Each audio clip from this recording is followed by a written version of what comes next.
Welcome to the Pursue Your Spark podcast. We bring you the best tips and solutions in fitness and nutrition to lead a healthy lifestyle. This is the podcast that shows you how you can unlock your potential and why it matters to ignite the spark in your life. And now your host, Heike Yates.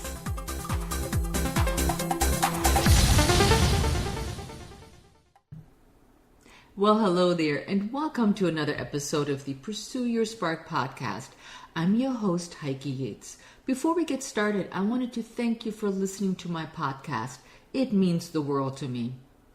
If you have any comments or questions, you can contact me on Instagram Messenger at Heike Yates. Thank you for choosing to be here with me, and you might even take me on your trip with you.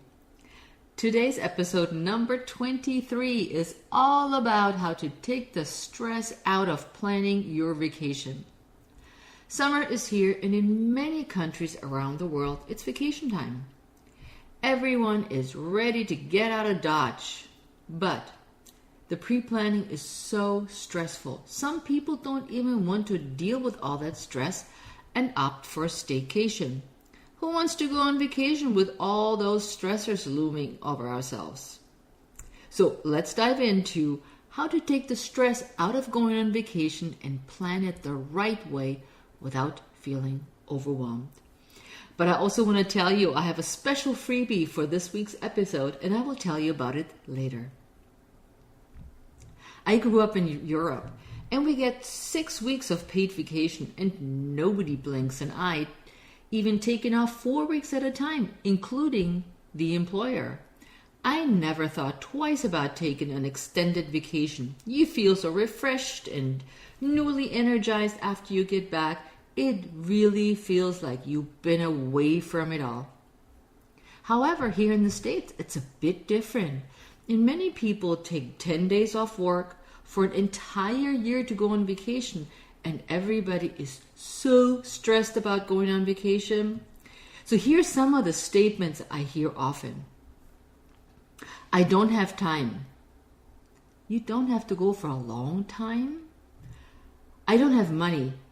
Vacations don't have to be expensive. I can't get away from my job. You can always get more work done, but never take time back. Some stress can be good for you and motivate you to get going and accomplish what you have set out to do. But some stress needs to be managed for your own sanity. Things like work stress, long commute to works, the daily stress of meeting deadlines, attending hour-long meetings, long hours at work, and then again the commute back home. Then you have the home stress. You have to take care of the house. The garden needs to be tended. You have pets to walk potentially. And let's not forget about the kids if you have kids. And then one thing is the everyday monotony. You get up at 6 a.m., make breakfast, drive to work with rush hour traffic, sit all day in meetings or at your desk, eat poorly because of lack of time, come home late, and crash in front of Netflix. And then you rinse and repeat. I strongly believe that we have to take time to recharge, and traveling gives us the opportunity to do just that. In my free planner, The 3 Bandits That Steal Your Energy, over at HeikeYates.com, I show you how you set priorities, and you can apply those strategies for your vacation as well. So I'll put a link in the show notes. So let's dive in to the 4 reasons why you should take a vacation. Number 1, reduce stress. Getting away from it all and not feeling the pressure at work or at home is worth every penny you spend. Once you're on vacation, you reduce the stress and you give yourself the space and time to clear your mind and reduce stress. My husband and I decided last year that we're going to spend Christmas in Maui. It was really not part of our budget or part of the plan, but my son had just gotten married, and we had to deal with the fires in Napa Valley, and relocating a complete wedding with 200 people, with venues and everything. Then my family from Germany came, so there were 5 Germans that we took care of and showed around and spent time with. When we flew back from California back to Maryland, we looked at each other and said, oh my God, I need a vacation. And so we went to Maui last year for Christmas. It was the best thing we could have done. We enjoyed the island, the swimming, the snorkeling, running along the shorelines, eating great fresh food and fish. It was the best thing to reduce stress. Number 2, invest in your health. Life is short. Don't make it shorter by avoiding vacations. Reports indicate that people who do not take vacations have 21% higher risk of death from all causes. Sitting for long hours, poor eating habits, little sleep, and a high stress all are taking the toll on your health. You can change all that on a vacation, and it may translate into changing some of your healthy habits to healthy habits once you come home. Number 3, new experiences.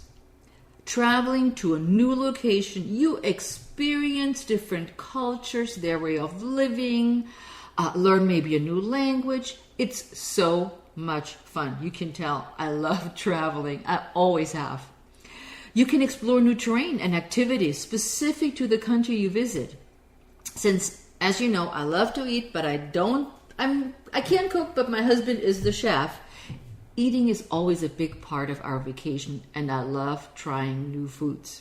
So when we visited Thailand, we wanted to learn how to cook Thai food. So for a half a day, we took a cooking class, learning to prepare certain dishes. We even got a cookbook, and now we have that cookbook at home, and whenever we feel like Thai food, we start going through the recipe book and choosing one of the recipes from that cooking class. It was so much fun. Number 4, family time. You may not take enough time to spend with the people you love, and relationships are often compromised when we're at home. Work and home or house obligations take over, and sometimes the people we love take the back seat. You can't make up for lost time with your family. Traveling together is the best way to build relationships. So there you have 4 reasons why you should take vacations, why there is a must. Now, let's go on to the 5 strategies to get started on your best vacation ever. Number 1 is determining your budget. It takes time to put all this together, especially when you go away for a little bit longer, but factor in travel costs, airplane tickets, cruise ship tickets or bus tickets, food, clothing you have to purchase prior to the trip, hotel expenses, you may spend some money as souvenirs, sports equipment you purchase or bring, cameras and films. Despite I always use my iPhone, and I think I'm totally fine with that, but my husband always brings his camera. Entry fees for attractions, travel insurance. So go through a list of things that you may need to determine your budget, and these are the main keys of that. Number 2, brainstorm vacation ideas. Based on your budget, write down things you like to include in your vacation. So just start dreaming. Places you've dreamed of visiting, activities you always wanted to try. Your favorite season may be the beach, or the weather is sunshine, or you may be a mountain people, or even people you plan on visiting. So let's see, for instance, you could plan for a luxury vacation. Everything's included, you just give them the money. A comfort type of vacation is more of a middle of the road. You have some luxury, and then you have some middle of the road average hotels or transportation.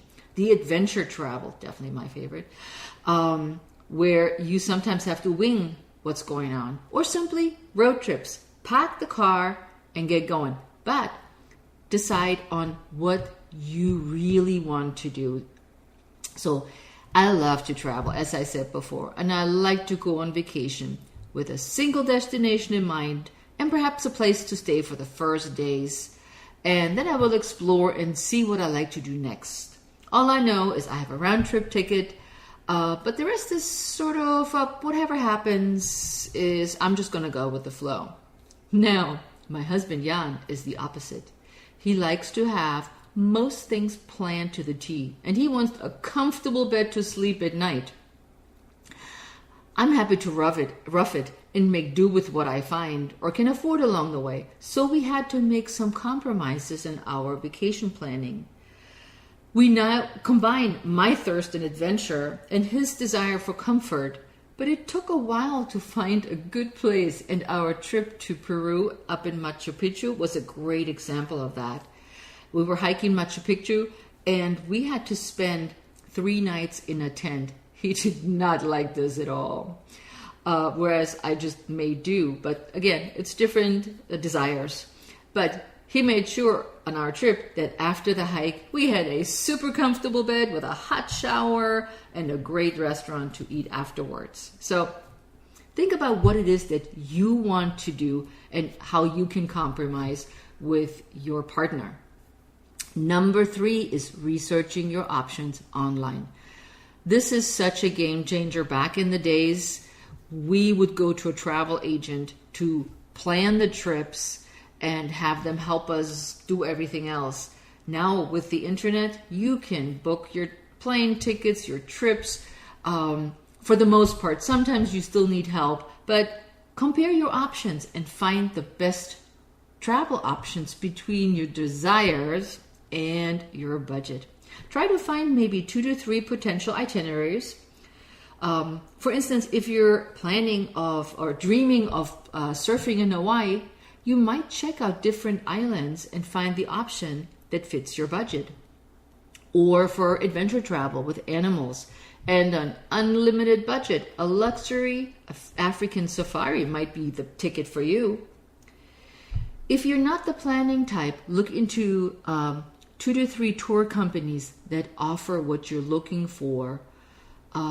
We traveled to Antarctica, for instance, through marathon tours, and we literally gave them the money and we had everything planned. It was a fantastic trip and I would highly recommend them. It did include running a marathon. It was incredible. Number 4, write out your options. Write out your potential itinerary, including dates and times and information you found about interesting attractions. Sometimes they are much further away than you like to believe. Or ask your friends about their trips and experiences. You might find some helpful tips that didn't even cross your mind that they experienced. Number 5, book your vacation. Compare your transportation tickets with your hotel reservation and make sure they match. I've heard many stories about planes changing, flights canceled, or hotels just closing before the trip even started. So be sure everything works out. Also be sure that the sites you wish to see are open during the time of the period. We had planned to go to Italy, or we're planning to go to Italy this summer, and we heard that in Rome, literally everything is closed for August. So we'll scratch that plan. Creating a packing list based on your destination and weather and you preferred activities. So that's when you start going, okay, what do I need? What kind of clothes do I need? What activities do I like to do? Now that you booked your vacation, you're ready to tackle the second vacation planning phase. Yes, my friend, that's where most people get totally stressed out. A friend of mine is going to Europe for 10 days and she's struggling with organizing her work schedule and house arrangements, like the cleaner. When should the cleaner come? The person who mows the lawn. And who takes care of a cat while she's away? She told me that she wished she had started a month ago to think and plan the trip, plan these things before the trip and avoid the stress right now. This is where my phase 2 vacation checklist comes in handy to help you start earlier rather than later to get your work and home organized before you leave. So most people start way too late with their planning and do feel overwhelmed when it comes to starting their adventure. So this week's freebie is a vacation checklist that will guide you through the exact steps to take when planning your vacation. Your vacation checklist starts out 3 to 4 months before you even go away. So this is after you booked everything. You gotten your tickets, flight tickets, you got accommodations, all the major pieces out of the way. Now it gets onto the nitty-gritty of the vacation checklist. So you've determined your budget, you booked the vacation, you took time off work, you booked your flights. Now, you have a valid passport. I cannot tell you how many times people had to rush to the passport emergency place to get a passport. So go right now, look at your passport. Have a valid driver's license. Some countries require you to have a driver's license that's at least good for another 6 months while you're traveling, which we experienced in New Zealand. So make sure your driver's license is good enough or long enough for you to be able to drive in the country of your destination. Be up to date on your vaccinations. It is vital when you're traveling to overseas. Some countries you need vaccinations, and the vaccinations need to be done ahead of time. So check and see what you have or what you need for your trip. Buy a good travel guide. I like to take a book, and I'm not a big book taker. I usually read everything on my phone, even though you could Google it on the phone. But I love having a book in my hand. I put my little sticky notes in, and then I go, here, Jan, this is where I want to go. Let's Google where that is. But I can get a taste of the place and the country I'm going beforehand because it shows me pictures and ideas. So I always buy a good travel guide, and you may want to pack that too. Make a list of things that you will need for your vacation. Just glasses, what shoes, depending on the climate, you may need more than one bikini or an extra rain jacket. So make a list of the things you need for your vacation. Reserve equipment at your destinations. If you plan, like I mentioned earlier, if you want to go surfing in Hawaii, it may pay off to reserve a board ahead of time. Make sure if you have pets to arrange for pet boarding or pet house sitting.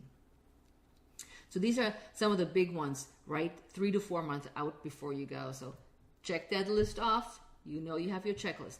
The 1 month out, make sure your prescriptions are refilled. Many times I've heard, I'm on vacation, I ran out of the drugs that I really need to take for whatever reason. So make sure your prescriptions are up to date. Reserve an international travel plan on your phone. I have a phone that can give me a travel plan so I can make phone calls and text from overseas, or check into a SIM card.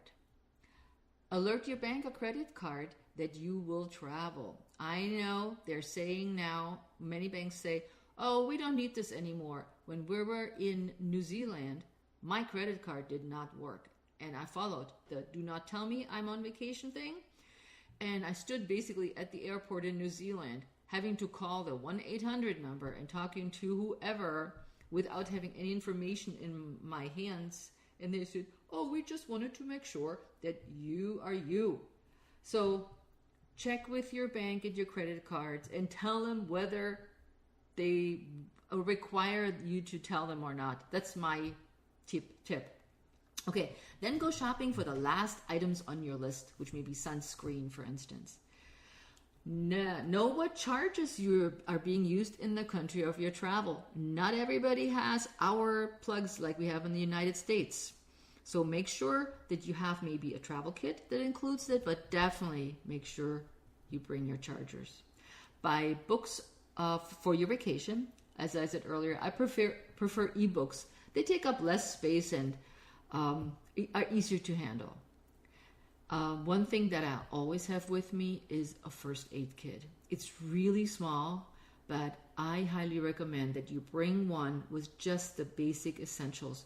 You never know where you end up. You may be hiking some crazy jungle and somebody gets a cut, so you want to have some first aid with you when traveling. Make sure you know who takes over your workload at work. Don't drive yourself crazy working ahead of time, getting stuff done way ahead, thinking that when you come back, it will be all cool. And all more often than not, we come back and it's this pile of work that's waiting for us to just stress us again. So determine who takes over your workload and prepare that person taking over your workload, what you expect and what needs to get done. Ask a neighbor to keep an eye on your house and give him the key. So not just the house, keep an eye on the house, because if something happens in the house, and hopefully you can trust them enough to give them your keys that they can go in and do whatever needs to get done. Give notice to your house cleaner. If you have somebody that cleans your house or mows your lawn, give him notice that they do not need to come. Now it gets down to the last week out. Packing. Pack your camera and chargers. Buy earplugs and a sleep mask. I have also a neck pillow that I bring. So I sleep on the plane. So I need this. Earplugs is always good. Could be also very useful when you're in a noisy hotel or a noisy location and you want to sleep. Very handy.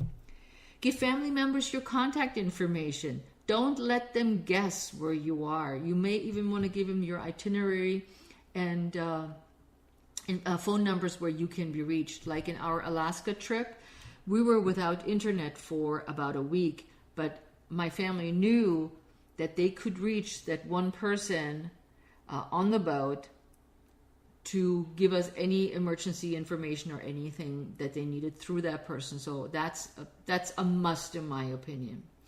Check on the weather in your destination. When you book your travel in January and you don't travel till November, just to say, the weather may be completely different than what you thought it might be. So definitely check on the weather. Again, could be torrential downpour or it's gotten really hot. Get some cash. I always have a couple $100 of cash with me. As you get into the airport, you can change some cash and you're ready to go. The day before your travel, stop mail and newspaper delivery. You don't want any burglars knowing that you are not home. Pack your bags. Clean out the fridge. You don't want to come home to a fridge that stinks and has rotten food in it. Turn off or down your air condition or heat. That saves a lot of money while you're away. Definitely bring some snacks. My favorite or our favorite snack are nuts. They're easy to transport. They don't take up a lot of space. They can go in your carry-on.